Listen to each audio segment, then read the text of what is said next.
Zany a tao-pikatrohana fanomboana ny tao-pikatrohana ny toeram-pampiofanana Arcep Academy Océan Indien no dia natomboka tamin'ny conférence iraisam-pirenena momba ny fampiasana ny intelligence artificielle amin'ny nivon'ny orinasa.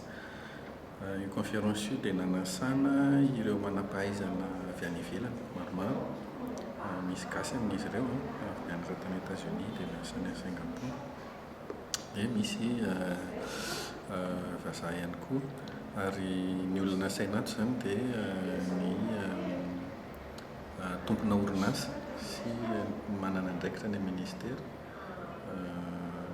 hanazavany ireo manam-pahaizana hoe inona izany intelligence artificielle izany, aiza ho aiza ao anatin'ny orinasa no azo ampiasaina, inona ny tanjony, inona ny vokatra, izay izany. Inona marina ilay intelligence intellectuelle raha? Ny intelligence artificielle raha hazavaina tsotsotra dia solosaina manahaka ny fomba fisainan'ny olombelona ka afaka manadihady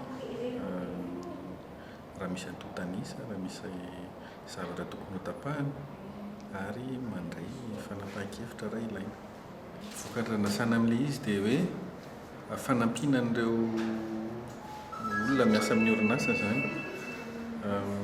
Matetika rehefa zavatra stratégique no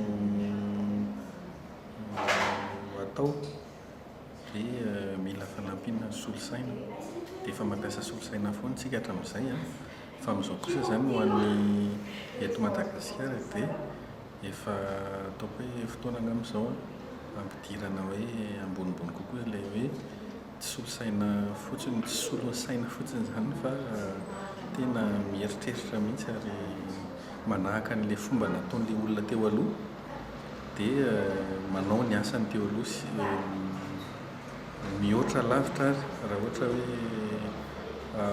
mantontanisa maromaro mikirakiraina.